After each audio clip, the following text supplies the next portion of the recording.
Vamos a imaginarnos una mañana de domingo cualquiera. O sea, una de esas mañanas que están envueltas en la rutina más absoluta y mundana. La típica mañana que todos conocemos, vamos. Exacto. Hay dos niños pequeños, Jared de 4 años y Lamek de 3, y están saltando sobre la cama, están, despertando a su padre con una algarabía tremenda y gritando al unísono eso de «Estrella roja de la noche, aquí voy». Y mientras en la cocina, pues se prepara el café. Sí, es la imagen misma de la normalidad doméstica, sin duda. Totalmente. Y el padre se levanta arrastrando los pies hacia el baño para lavarse la cara. Abre el grifo, levanta la vista hacia el espejo y, de repente, sin previo aviso, ese reflejo sobre el cristal se convierte literalmente en la sala de espera del fin del mundo. Madre mía, es que es un contraste súper perturbador. Pasar del ruido inocente de unos niños jugando a una revelación absolutamente devastadora. Además, en cuestión de fracciones de segundo. Ya, y encima hacerlo en el aislamiento aséptico de un cuarto de baño que es tremendo. Claro, refleja perfectamente cómo lo más íntimo puede colisionar de frente con fuerzas que escapan por completo a nuestro control. Y fíjate, esa colisión es precisamente el motor de nuestra inmersión profunda de las fuentes de hoy. Porque vamos a meternos de lleno en el fascinante capítulo 21 de la novela de ciencia ficción Insights a la zaga de un viaje apresurado. Escrita por J.P. Morles, exacto. Una obra interesantísima. Sí. Nuestra misión hoy es desentrañar cómo el autor entrelaza magistralmente un trauma familiar muy, muy íntimo con un apocalipsis a escala planetaria. Y hay una exploración increíble sobre la precognición, la vulnerabilidad humana, el transhumanismo y ese peso aplastante que supone enfrentarse a lo inevitable. Y a ver, el vehículo para explorar todo esto es una mente muy particular. Porque claro, para quienes nos escuchan, no estamos analizando la típica historia de un héroe de acción que intenta detener un desastre con explosivos. ¿Qué va? Para nada. Estamos ante un protagonista cuya arquitectura cerebral procesa la realidad de una forma que francamente desafía por completo nuestra comprensión lineal del tiempo. Y claro, esto cambia las reglas del juego. Pues empecemos por definir esa arquitectura cerebral, porque es la clave de absolutamente todo. El protagonista es Noah Walker, un empresario brillante, fundador de 2 multinacionales, pero, su currículum es lo de menos ahora mismo. Exacto. Su cuenta bancaria no nos importa aquí. Claro. Lo que importa es su estado neuronal. Noah vive en una especie de simultaneidad constante. O sea, para él el pasado, el presente y las infinitas posibilidades del futuro coexisten en el mismo instante. Es una locura pensarlo. Su conciencia no viaja en una línea recta asimilando los eventos uno tras otro, que es como el cerebro humano normal construye la noción de causa y efecto. Eso es. Él habita en un océano temporal. Y volviendo a esa escena del baño que comentabas, mientras intenta activar sus procesos biológicos para despertarse, experimenta un insight. Pero ojo, que no es un simple presentimiento de va a pasar algo malo. No, ¿qué va? Es una vibración intuitiva que irrumpe con detalles holográficos. Y la descripción en el texto es muy, muy gráfica. El rostro de su padre se superpone sobre el suyo propio en el espejo, acompañado de un silbido ensordecedor en el oído interno y una explosión en la memoria. Brutal, sí. Pero lo que resulta verdaderamente brillante aquí, y esto me encanta, es que Morles no lo presenta como un acto de magia. No es un vidente frotando una bola de cristal en una feria. Hay una base neurobiológica concreta y real. Exactamente. Y aquí entra la corteza insular anterior de su cerebro que funciona como un filtro que decodifica esta información. Claro, le revela en ese mismo instante que su padre padece una enfermedad grave, una invasión de células malignas que se están reproduciendo de forma caótica. Y vamos a detenernos un momento en esa justificación biológica, porque cambia todo el tono de la narrativa. La corteza insular anterior es una región del cerebro que, en cualquier ser humano, gestiona la interocepción. Vale, explícanos eso un poco más. Pues, es decir, es la responsable de que sintamos el latido de nuestro propio corazón cuando estamos nerviosos o ese nudo en el estómago ante un peligro inminente. Ya, o sea, lo que conecta lo físico con lo mental. Exacto. Conecta nuestro estado fisiológico con nuestra conciencia emocional. Al plantear que en el cerebro de Noah esta misma estructura actúa como un receptor de realidades cuánticas futuras, la historia aterriza un concepto súper místico en la anatomía pura y dura. ¡Qué pasada! Su cuerpo está procesando datos espaciotemporales de la misma manera que nosotros procesamos el hambre o el frío. Es alucinante. A ver, para que la audiencia lo visualice de una forma sencilla. Imaginemos que el cerebro humano promedio es como un smartphone de estos tradicionales, que solo recibe mensajes de texto de lo que está ocurriendo ahora mismo. Lo que vemos, lo que tocamos... Sí, lo básico. Claro, pero el cerebro de Noah, sin embargo, recibe una notificación push, una notificación devastadora, directamente desde el futuro, con imágenes en altísima definición y lo peor de todo, no tiene un botón para silenciarla. Qué buena analogía. Aunque yo añadiría un matiz importante a eso del móvil. Una notificación push normal es algo que puedes mirar, bloquear la pantalla y luego guardar en el bolsillo, ¿verdad? Sí, claro, puedes ignorarla si quieres. Pues lo que le ocurre a Noah es muchísimo más invasivo. Es como si esa notificación reescribiera todo su sistema operativo emocional en tiempo real. O sea, él no solo sabe que su padre va a morir, él experimenta la agonía en ese preciso instante. ¡Qué angustia! ¡Madre mía! Totalmente. El dolor emocional es retroactivo y proactivo a la vez. Y fíjate, eso plantea un dilema psicológico inmenso para Noah, porque si alguien vive experimentando el tiempo de forma simultánea, ¿cómo procesa el duelo entonces? Es una pregunta buenísima. Porque nosotros sufrimos la pérdida cuando la persona ya no está, pero Noah sufre la pérdida, el temor profundo y la contingencia de la muerte antes siquiera de que el evento físico haya ocurrido en nuestra línea temporal. Exacto. Toda su red neuronal tiene que hacer un esfuerzo colosal, un esfuerzo titánico, para equilibrar esa agonía futura con los resentimientos que arrastra del pasado. Porque, además, el contexto de esa relación paterno-filial tiene tela, está lleno de fracturas. Llevaba muchísimo tiempo sin dirigirse la palabra, específicamente desde los funerales de otros familiares. Sí, había mucha distancia ahí. Y ese insight del baño empuja a Noah a salir de la seguridad aislada de su propia mente y enfrentarse a la fricción táctil y cruda de su pasado familiar.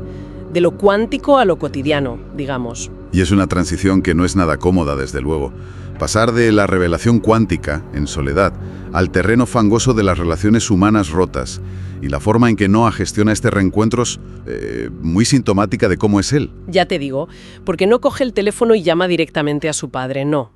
Utiliza a su asistente, Rubisca Curchis, como una especie de escudo diplomático para hacer el primer contacto con su padre, Philip Walker Davison. Sí, se esconde un poco detrás de ella, claro. Y solo tras una serie de generalidades e intercambios súper incómodos, el padre rompe el hielo y pregunta directamente. Y cito, «Lo sabes, ¿verdad?» ¡Qué momento!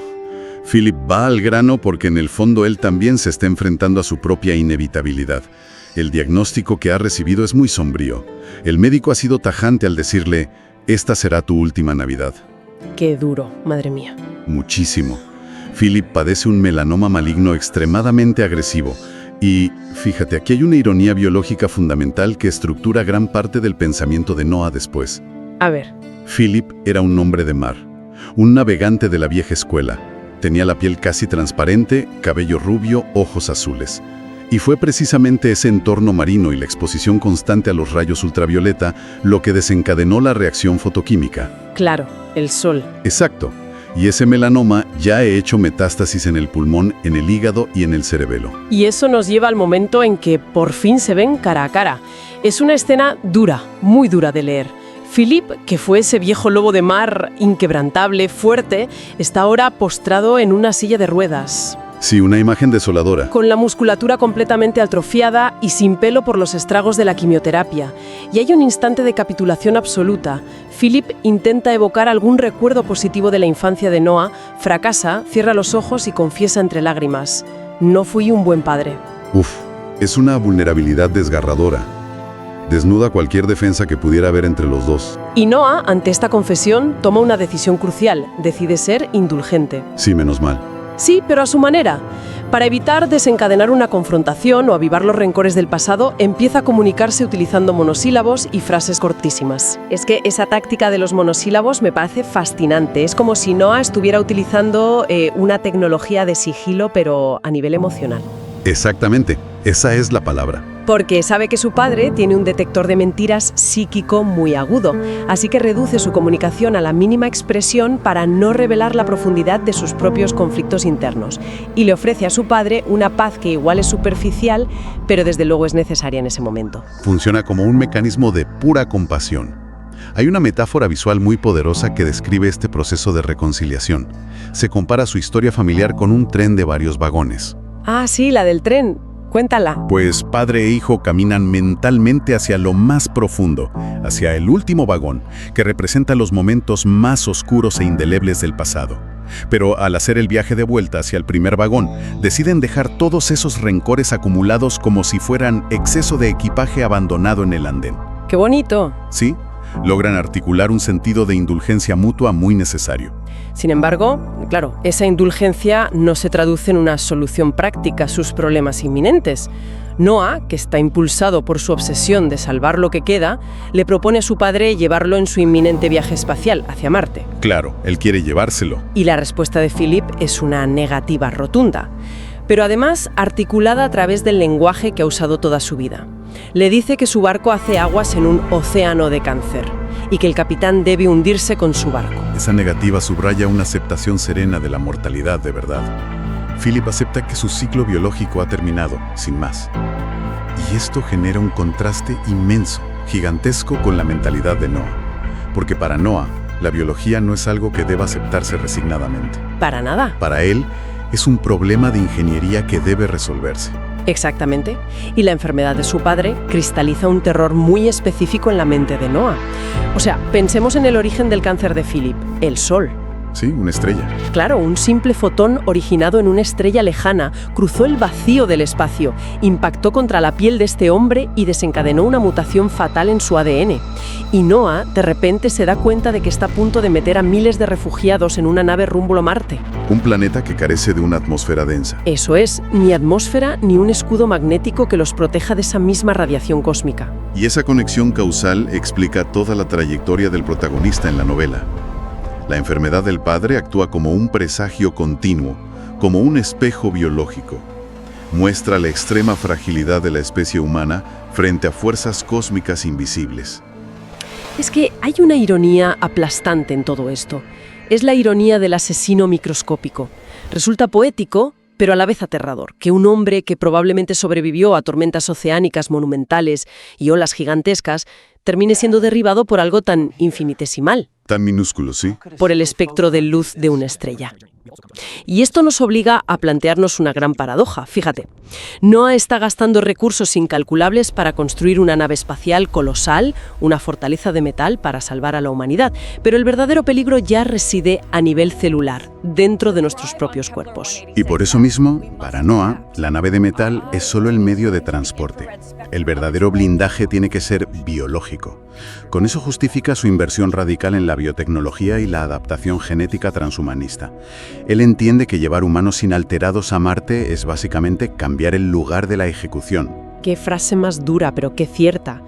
Y bueno, esta constatación de la vulnerabilidad biológica prepara el escenario perfecto para lo que viene a continuación en el capítulo. Uf, el choque de trenes. Sí, porque pasamos de la tragedia inevitable y digna de la biología humana, encarnada en el padre, a la obsesión más superficial y un poco grotesca por intentar controlarla. Noah sale del encuentro con su padre y se topa de frente con su medio hermano. Vince Howard Walker Perry Fisk. La pomposidad del nombre ya nos da una pista sobre el personaje, ¿eh? Totalmente, ya te dice de qué va. Y cabe mencionar que la estructura de esta familia es un laberinto en sí misma. Noah relata tener 13 hermanos provenientes de 8 madres distintas. Pero a ver, quien realmente acapara la atención en esta escena en el salón no es Vince, es su tercera esposa, Diana. Sí, de hecho, Noah incluso tarda en reconocerla, hasta que recuerda que fue una conocida periodista de televisión. Y la descripción que hace Morles de Diana es brutal. Refleja lo que se describe en el texto como un credo artificial de la fisiología cosmética. Sí, porque la anatomía de Diana ha sido deformada por procedimientos quirúrgicos extremos. Se detallan unas enormes prótesis de silicona que desbordan su ropa. Un rostro estirado hasta borrar cualquier rastro de expresividad. ¡Madre mía! Una delgadez raquítica en sus extremidades que, contrasta violentamente con unos labios inflados al borde del colapso. y además un acné subyacente que intenta ocultar bajo capas de maquillaje. Es la imagen viva de una dismorfia disonante. A ver, antes de seguir con esta discusión familiar, creo que es fundamental definir brevemente qué entendemos aquí por transhumanismo. ¿Por qué es el núcleo de este conflicto? Adelante. Básicamente es la idea filosófica y científica de utilizar la tecnología para alterar la condición humana, trascendiendo nuestras limitaciones biológicas naturales. Y claro, tanto Noah como Diana son, a su manera, representaciones de esto. Efectivamente. Y es vital señalar para quienes nos escuchan que nosotros aquí no estamos tomando partido por ninguno de los dos. Nuestro objetivo es presentar objetivamente este debate ideológico tal y como se plasma en las fuentes. Claro, nosotros solo analizamos el texto. Ante el bamboleo amorfo de su esposa, lanza un ataque preventivo y súper mordaz. Vince le echa en cara a Noah que la silicona de Diana no es conceptualmente diferente de las investigaciones biotecnológicas que el propio Noah patrocina. ¡Ostras, qué ataque directo! Sí. Acusa a Noah de querer poner parches en el cuerpo humano, ya sea creando neuronas artificiales para tratar traumas o alterando cuerpos para sobrevivir en el espacio. Para Vince, ambos están jugando a ser dioses con la carne humana, sin distinción. Y claro, Noah, que siempre ha sentido los pinchazos de la envidia o el resentimiento de su hermano Vince, pues no se queda callado. Su defensa establece una línea divisoria clarísima. Argumenta que sus modificaciones tienen un propósito evolutivo. Una necesidad. Exacto. Él busca impulsar el sistema inmunológico y orgánico de la especie para garantizar su supervivencia en entornos letales como Marte. En contraste, acusa a los rellenos de silicona de Diana de ser meros parches psicológicos, intentos superficiales de inyectar autoestima artificial. Claro, para ocultar complejos de inferioridad. Eso es, complejos y una profunda astenia espiritual provocada por la presión de la imagen en televisión. Vemos cómo Noah traza una línea moral muy rígida entre la alteración por supervivencia y la alteración por vanidad. Considera que lo de Diana es una claudicación ante presiones sociales efímeras, mientras que lo suyo es un imperativo categórico para evitar la extinción. Pero aquí me gustaría lanzar una provocación y cuestionar esa supuesta superioridad moral de Noah. Fíjate. A ver, cuenta. Noah critica a Diana porque ella utiliza el bisturí y el plástico para huir. Huye de su envejecimiento, de sus inseguridades y de la presión de un medio que exige juventud eterna. Pero si lo miramos con perspectiva, ¿no es la cruzada de Noah la forma suprema de escapismo? Interesante. O sea, modificar genéticamente a miles de personas y meterlas en un cohete rumbo a Marte para huir de una Tierra al borde del colapso. En el fondo, ambos, Diana y Noah, están rechazando su naturaleza y su entorno actual porque les resulta demasiado doloroso o amenazante enfrentarlo. Esa es una lectura profundísima de la situación. Estamos presenciando un choque frontal entre dos corrientes del transhumanismo. Y como decíamos antes, no se trata simplemente de quién tiene razón. Se trata de observar cómo la tecnología se ha convertido en el depósito de nuestras ansiedades más primarias. Totalmente. Por un lado, tenemos la modificación motivada por la disonancia psicológica, el intento de forzar al cuerpo a encajar en un ideal externo para aplacar el miedo al rechazo. Claro, el caso de Diana. Exacto. Y por otro tenemos la modificación como herramienta utilitaria drástica, impulsada por el miedo a la aniquilación de la especie, el caso de Noah. El conflicto expone que, sin importar la escala, ya sea en una clínica de estética en Beverly Hills o en una base de lanzamiento interplanetario, el ser humano está desesperado por escapar de sus propios límites. Ya te digo. Y justo cuando este debate intelectual y fraternal parece estancado en un callejón sin salida, debatiendo sobre qué tipo de huida biológica es más legítima, pues el planeta Tierra decide intervenir y silenciarlos a todos. El giro narrativo en este punto es repentino y magistral, de verdad. Diana, que había estado ajena a toda la discusión, mirando con melancolía un antiguo televisor encendido de fondo, de repente toma el mando a distancia y sube el volumen. Y las noticias de última hora irrumpen en la sala, destruyendo esa burbuja de mezquindad y debate filosófico. Los titulares anuncian, atención, la erupción del supervolcán de Yellowstone. Casi nada. La pantalla muestra lo que los rótulos describen como un espectacular despliegue de furia de la naturaleza. El cataclismo climático que flotaba como un fantasma a lo largo de la historia finalmente se materializa en el salón de su casa. Y en un segundo, todas las discusiones sobre la silicona, sobre los viajes a Marte, sobre los resentimientos entre hermanos pierden absolutamente todo su significado. Es el triunfo definitivo de la geología sobre la sociología. Así es. La grandilocuencia de los problemas humanos se evapora frente a la indiferencia masiva y el poder destructor del planeta. Este evento cierra el círculo temático de una manera muy simétrica. ¿Ah, sí? A ver, desarróllalo. Fíjate, al comienzo del capítulo observamos cómo el microuniverso que es el cuerpo del Padre llegó a su fin, destruido desde su interior por una fuerza natural implacable como el Sol. Ah, claro, el cáncer. Eso es. Y ahora al final, vemos cómo el macrouniverso, la propia Tierra, alcanza su fase terminal, desgarrada desde su interior por su propia fuerza volcánica. La biología falla y la geología también falla. Qué barbaridad, es verdad. Y esto le da un significado completamente nuevo a la precognición de Noah, a ese insight del espejo en el baño con el que empezábamos. Totalmente. Demuestra que su capacidad para percibir el tiempo de forma simultánea no le otorga el poder real de cambiar los eventos. Claro, no es un superhéroe. Para nada. No le sirvió para curar las células cancerígenas de su padre y, desde luego, no le sirve para detener la cámara magmática de un supervolcán. Su don neurológico no es una herramienta de prevención, es un mecanismo de preparación psicológica. Para amortiguar el golpe, ¿no? Eso es, le permite amortiguar el golpe de la inevitabilidad absoluta. Y eso queda plasmado perfectamente en la reacción final de Noah en esa sala. Observa a su hermano, mira las imágenes de destrucción masiva en el televisor y pronuncia una frase que suena a un epitafio absoluto. Dice, y cito, «Viejas disputas de nuestra naturaleza que esta vez no tendrá el mismo corolario. A estas alturas es inútil soñar con un futuro diferente». Es una rendición en toda regla. Una frase que engloba tanto la relación tóxica e inalterable que mantiene con Vince como la condena inminente de la civilización entera. Acepta que la naturaleza humana, con sus envidias y vanidades, y la naturaleza del planeta, con sus ciclos destructivos, han seguido su curso sin que él pueda alterarlo en absoluto. Entonces, si damos un paso atrás y miramos el cuadro completo de esta inversión, ¿qué relevancia tiene esto para quienes nos escuchan hoy? Pues yo creo que nos ofrece una reflexión incómoda pero súper necesaria sobre nuestras propias prioridades. Sí, porque a menudo funcionamos exactamente como Vince y Noah en esa sala de estar, ¿verdad?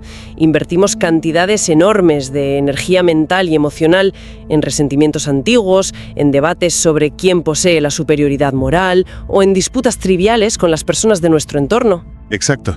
Nos aferramos a microtragedias y microvictorias. Y al hacerlo, nos volvemos completamente ciegos ante el panorama general. Claro, olvidamos la inmensa fragilidad del escenario en el que vivimos y seguimos discutiendo hasta que, el tiempo se nos acaba de golpe. Resume el dilema perpetuo de la condición humana. Tenemos una capacidad asombrosa para perdernos en los detalles de nuestras diferencias individuales, ignorando las fuerzas macroscópicas, ya sea la enfermedad, el paso del tiempo o la propia naturaleza. Fuerzas que en última instancia unifican nuestro destino de manera rotunda. Pues mira, para cerrar, quiero dejar una idea flotando. Un concepto provocador basado en la carga que soporta nuestro protagonista, para que el oyente siga dándole vueltas una vez terminemos. A ver qué nos dejas. Hemos analizado cómo la mente privilegiada de Noah procesa el tiempo, dándole acceso a lo que está por venir. Pero si esa capacidad de anticipar el futuro solo sirve para mostrarte con todo lujo de detalles holográficos tragedias ineludibles sobre las que no tienes ningún control, o sea, como el deterioro celular de un padre o la erupción de un volcán que arrasa continentes, eso nos obliga a preguntarnos una cosa. ¿Es realmente la precognición el mayor don evolutivo al que podría aspirar la mente humana o representa de hecho la peor maldición psicológica imaginable? Poseer el vasto conocimiento de los dioses, pero estar atrapado en la completa impotencia de los mortales. Es una paradoja insoportable, la verdad. Una condena silenciosa que no requiere fuego ni azufre para empezar. A veces, fíjate, todo lo que necesita es una mañana de domingo cualquiera, el ruido de unos niños jugando en la habitación de al lado y un reflejo en el espejo del baño que trae consigo el peso aplastante de todos los mañanas que ya no podemos cambiar. Nos escuchamos en la próxima Inversión Profunda.